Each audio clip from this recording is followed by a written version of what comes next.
I found the apartment listing on a Facebook group for students at Arizona State University. 2-bedroom, walking distance to campus, rent I could actually afford if I had a roommate. The photos showed a bright, clean space with big windows and a small balcony. Perfect for my first year living off campus. The financial aid officer looked at her computer screen, then back at me, her expression confused and sympathetic. "I'm sorry, Miss Chen, but your application has been denied. Your credit score is, well, it's quite low. And you already have significant student loan debt that's currently in default?" I stared at her, not understanding. "That's impossible. I've never taken out student loans before. This is my first year of college." She turned the monitor toward me. "According to the records, you have $45,000 in federal student loans, all taken out between 2017 and 2020. None of them have been paid in over 3 years. They're all in default." My stomach dropped. I was 14 in 2017. I was in 8th grade. How could I have taken out student loans? The financial aid officer's expression shifted from confused to concerned. That shouldn't be possible. You need to be 18 to take out federal student loans. This is clearly a mistake. She paused. Or identity theft. I'm Lily Chen, 21 years old, and I was sitting in the financial aid office at Oregon State University trying to figure out how to pay for my sophomore year. I'd taken a gap year after high school to work and save money, finally started college at 20, and now needed loans to cover tuition for year 2. I work part-time at a campus bookstore, live in a tiny studio apartment off campus, and had been so careful with money my entire life. I'd watched my parents struggle financially. Growing up, we weren't poor, but money was always tight, always a source of stress. I'd promised myself I'd be responsible, careful, smart about finances. I'd never had credit before, never had a credit card, never taken out a loan, never even checked my credit score. I'd assumed it would be blank, no history, neutral, fine for a first-time student loan application. Instead, I had $45,000 in debt that I knew nothing about and a credit score in the low 400 seconds. "What do I do?" I asked, my voice shaking. "You need to contact the loan servicers and dispute the loans, and probably file a police report for identity theft. Someone used your social security number to take out these loans, and that's a federal crime." She printed out the loan details for me, 4 different loans, all federal, all taken out when I was between 14 and 17 years old. The servicer was listed, account numbers, everything. I walked back to my apartment in a daze. My roommate Sarah was there, and I explained what had happened. "Holy shit," she said. "Who could have stolen your identity? Usually it's like organized crime rings or something, right?" "I don't know. But whoever it was had access to my social security number." That's when the realization hit me. There were only a few people who would have had my social security number when I was 14. My parents, maybe other close family members. I called my mom, explained what the financial aid office had told me, asked if she knew anything about student loans in my name. There was a long pause. "Lily, I need to talk to your father and call you back." "Mom, what's going on?" "Just give me an hour." She hung up. I sat on my couch, anxiety building. My mom knew something. That pause, that tone, she knew something. 2 hours later, both my parents showed up at my apartment. They looked grim, like they were about to deliver terrible news. "We need to tell you something," my dad said, "and you're not going to like it." My mom was crying. "It's about your sister." My older sister, Jessica. She was 28, had graduated from college 6 years ago, worked in marketing in Seattle. We weren't super close. 7-year age gap meant we'd never been in the same life stage, but we got along fine at family gatherings. "What about Jessica?" I asked. "When she was in college," my dad said slowly, "she ran into financial trouble.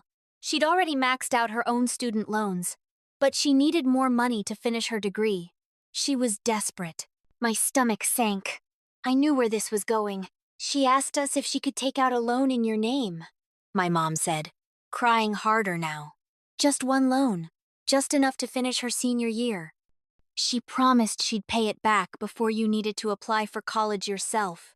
We said no at first, but she was so desperate, and we wanted her to graduate. You let her steal my identity? I said, my voice rising. You knew about this? We didn't think of it as stealing, my dad said weakly. You were family. We thought she'd pay it back, and you'd never need to know. How much was one loan? I demanded. My parents looked at each other. We thought it was $15,000, my mom whispered. It's $45,000. $45,000 in loans I knew nothing about, all in default, destroying my credit, when I was a child. That can't be right, my dad said. She told us it was just one loan for her last year of college. I pulled out the printout from the financial aid office, showed them the 4 separate loans, the dates, the amounts. Loans taken out in 2017, 2018, 2019, and 2020. When I was 14, 15, 16, and 17. My mom looked at the paper and started sobbing. She told us it was just once. She promised. Where did she even get my social security number? I asked. We gave it to her, my dad admitted, for that first loan. We thought it was a one-time thing to help her graduate. And you never checked? Never followed up? Never noticed that she kept taking out more loans? They didn't have an answer for that. Why isn't she paying them? I asked. She has a job. She's been working for 6 years. More uncomfortable silence. Finally, my mom said, Jessica has a spending problem. She makes decent money, but she's always broke. Credit card debt, expensive apartment, shopping. We've tried to help her manage her finances, but she doesn't listen. So she's been defaulting on loans in my name for 3 years, while you both just knew about it and said nothing? We didn't know it was this bad, my dad said. We thought maybe she'd taken out 1 or 2 more loans, but we assumed she was paying them. We should have checked. We should have told you. I'm so sorry, Lily.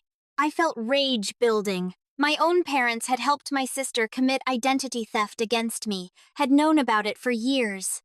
Had said nothing while my credit was destroyed and my ability to pay for my own education was sabotaged.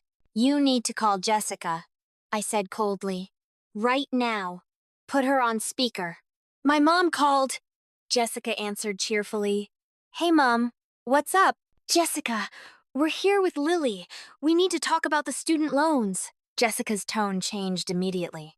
What about them? You told us you took out 1 loan in Lily's name, my dad said. It's actually 4 loans, $45,000, all in default. Lily can't get financial aid for college because of what you did. Silence on the other end. Jessica, my mom prompted. I can explain, Jessica said finally, her voice small. Explain, I said. Explain how you stole my identity when I was 14. Explain how you've been destroying my credit for 7 years.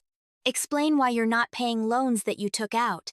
I was going to pay them back, Jessica said. Things have been tight financially. I have my own loans to pay, and rent, and I just haven't been able to. You haven't made a single payment in 3 years. I interrupted. Not one. These loans are in default. Do you understand what that means for me? I can't get financial aid. I might have to drop out of college because of what you did. I'm sorry, Jessica said, starting to cry. I'm so sorry. I know I messed up. I'll start making payments. I promise. You've had 7 years to make payments. Why would I believe you now? Lily, please. I'm your sister. I made a mistake. Don't let this ruin our relationship. You ruined our relationship when you committed a federal crime against me, I said. I'm reporting this to the police and to the loan servicers. These loans are going to be transferred to your name, where they should have been from the beginning. You can't do that! Jessica's voice rose in panic. If these loans go back on my credit, I'll never be able to buy a house or... That's not my problem. You took out the loans. You should have the debt. My parents tried to calm things down, to mediate. My dad said something about family working things out privately. My mom begged me not to involve the police. This is identity theft, I said. It's a federal crime. And you both knew about it. You both helped her do it. If I don't report this, I'm stuck with $45,000 in debt that isn't mine and no way to pay for my education. I asked them all to leave. They did. My parents looking devastated. Jessica still on speakerphone, begging me to reconsider. The next morning, I went to the police station and filed a report. The officer took my statement, looked at the loan documents, and confirmed this was identity theft. Your sister could face federal charges for this, he said. Fraudulent use of a social security number, loan fraud. The fact that she's family doesn't make it less illegal. I understand, I said. Next, I contacted the loan servicer. Explained that I'd been a minor when the loans were taken out, that they'd been fraudulently obtained using my stolen identity, that I'd filed a police report. The servicer was sympathetic but said the process would take time. I'd need to submit documentation, the police report, proof of my age when the loans were taken out, a notarized statement explaining the fraud. I gathered everything they requested, submitted it all, then waited. My parents called multiple times, begged me to drop the police report, to work something out with Jessica privately. My mom cried and said I was tearing the family apart. Jessica tore the family apart when she committed a crime against me, I said. I'm just dealing with the consequences of her choices. Jessica sent me long texts, apologizing, promising to make it right, begging me not to pursue charges. I didn't respond. 3 weeks after I filed the police report, detectives contacted Jessica. They interviewed her, and she admitted to everything, taking out the loans using my social security number, forging my signature on the applications, defaulting on the payments. The loan servicer completed their investigation in 6 weeks. They determined that the loans had indeed been fraudulently obtained, since I'd been a minor and couldn't legally have taken them out. They removed the loans from my credit report and transferred them to Jessica's name. My credit score jumped from the low 400 seconds to the high 600 seconds almost overnight. Not perfect, but high enough to qualify for student loans for my sophomore year. Jessica was charged with identity theft and loan fraud. The federal prosecutor offered her a plea deal, probation, restitution, and a felony conviction, but no jail time if she cooperated and agreed to pay back the loans. She took the plea deal. The alternative was potentially years in federal prison. My parents were devastated. My mom called me crying, saying I'd ruined Jessica's life. Jessica ruined her own life, I said. I didn't make her steal my identity. I didn't make her take out loans she couldn't pay. I didn't make her ignore the problem for 7 years. She made those choices. She's your sister. Family is supposed to forgive each other. Forgiveness doesn't mean letting someone escape consequences. Jessica committed a serious crime that affected my ability to get an education. She needs to be held accountable. My relationship with my family fell apart after that. My parents sided with Jessica, saying I was being cruel and vindictive. My extended family, aunts, uncles, cousins, had opinions too. Some thought I'd done the right thing. Others thought I should have handled it privately, that involving the law was too harsh. Jessica and I haven't spoken since the day I filed the police report. She's been on probation for the past year, making minimum payments on the loans that are now correctly listed under her name. She had to move to a cheaper apartment, sold her car, drastically cut her spending to afford the payments. My parents barely talk to me anymore. Holidays are awkward. Last Thanksgiving, Jessica didn't come to family dinner because I was there. This year, I'm not going at all. Some people ask if I regret reporting her, if I wish I'd handled it differently, tried to work something out privately. No, I don't regret it. What Jessica did was a crime, a serious crime that affected my financial future, my ability to pay for education, my credit for years to come. If I'd let it slide, if I'd tried to work it out with her, I'd still be stuck with that debt. She'd never made a payment in 3 years. Why would she suddenly start just because I asked nicely? Reporting her was the only way to fix the situation. The only way to get those loans removed from my credit and transferred to the person who actually took them out.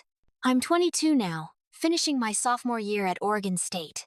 I was able to get financial aid for this year, thanks to my improved credit score.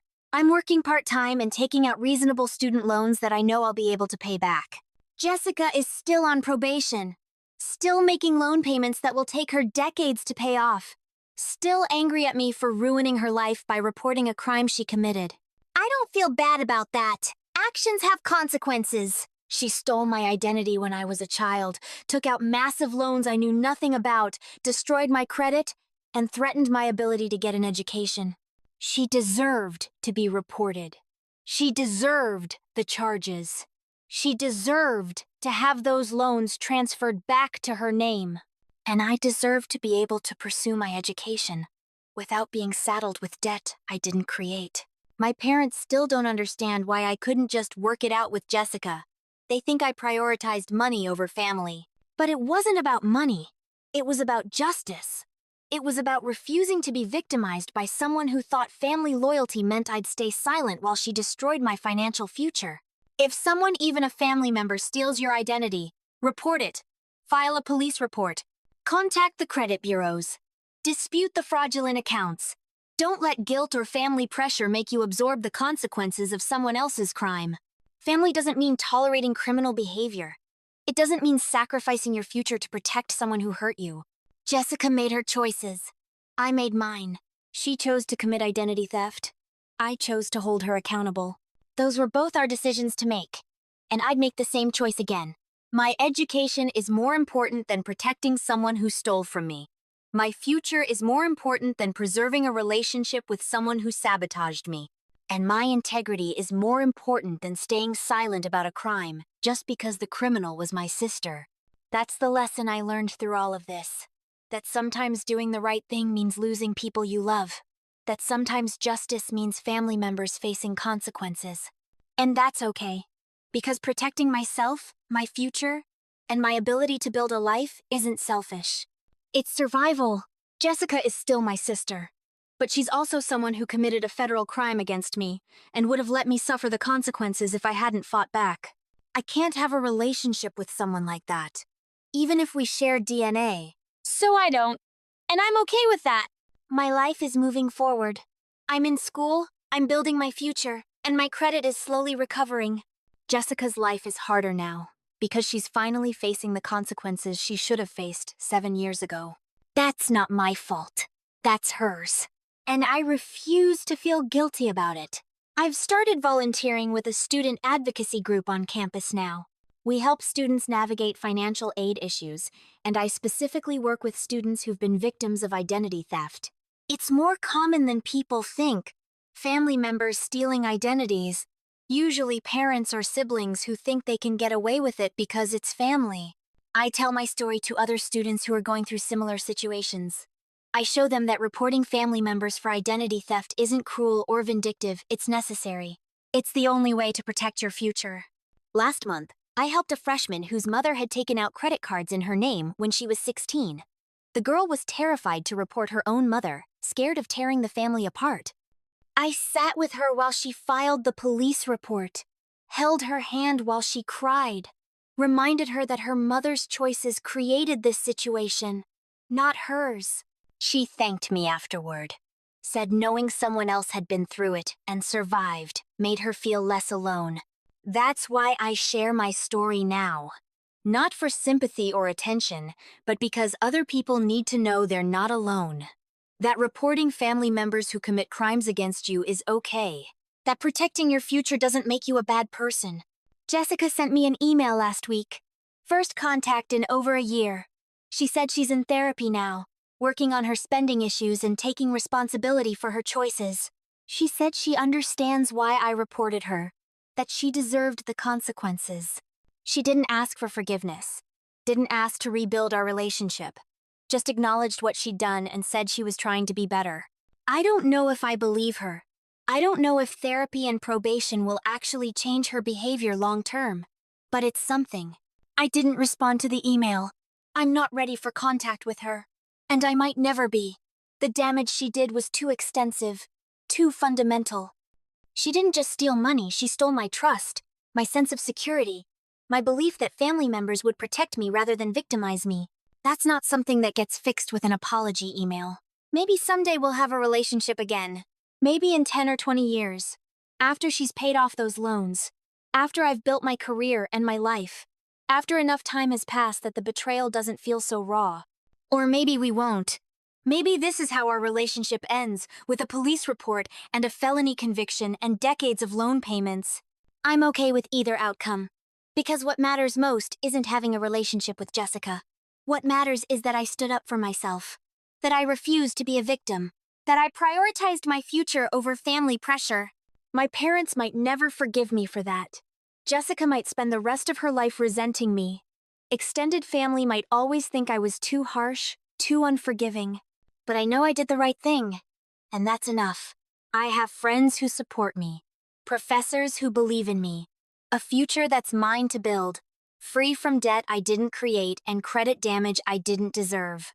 That's what Jessica tried to take from me, and that's what I fought to get back.